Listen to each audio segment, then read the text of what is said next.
أعوذ بالله من الشيطان الرجيم. بسم الله الرحمن الرحيم. يا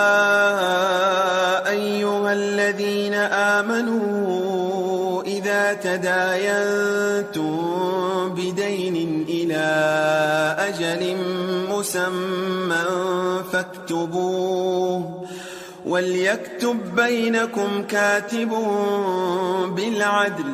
ولا يأب كاتب أن يكتب كما علمه الله، فليكتب وليملل الذي عليه الحق وليتق الله ربه ولا يبخس منه شيئا، فإن كان الذي عليه الحق سفيها أو ضعيفا أو لا يستطيع أن يمل هو فليملل وليه بالعدل، واستشهدوا شهيدين من رجالكم، فإن لم يكونا رجلين فرجل وامرأتان ممن ترضون من الشهداء أن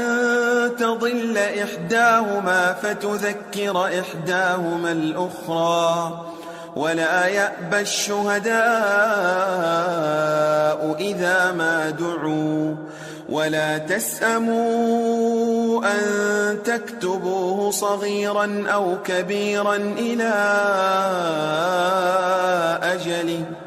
ذلكم أقسط عند الله وأقوم للشهادة وأدنى ألا ترتابوا، إلا أن تكون تجارة حاضرة تديرونها بينكم، فليس عليكم جناح ألا تكتبوها، وأشهدوا إذا تبايعتم، ولا يضار كاتب ولا شهيد، وإن تفعلوا فإنه فسوق بكم، واتقوا الله ويعلمكم الله، والله بكل شيء عليم. وإن كنتم على سفر ولم تجدوا كاتبا فرهان مقبوضة، فإن أمن بعضكم بعضا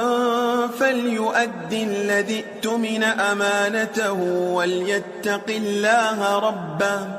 ولا تكتموا الشهادة، ومن يكتمها فإنه آثم قلبه، والله بما تعملون عليم. لله ما في السماوات وما في الأرض، وإن تبدوا ما في أنفسكم أو تخفوه يحاسبكم به الله، فيغفر لمن يشاء ويعذب من يشاء، والله على كل شيء قدير. آمن الرسول بما أنزل إليه من ربه والمؤمنون كل آمن بالله وملائكته وكتبه ورسله، لا نفرق بين أحد من رسله،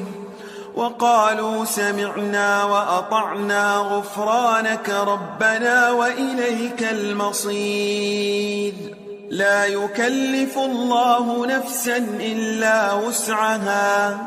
لها ما كسبت وعليها ما اكتسبت، ربنا لا تؤاخذنا إن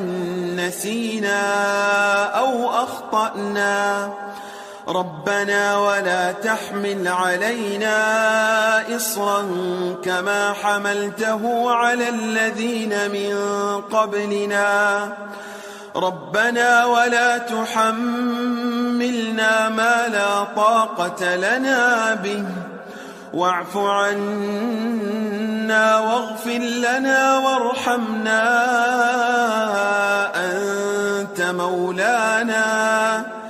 أنت مولانا فانصرنا على القوم الكافرين.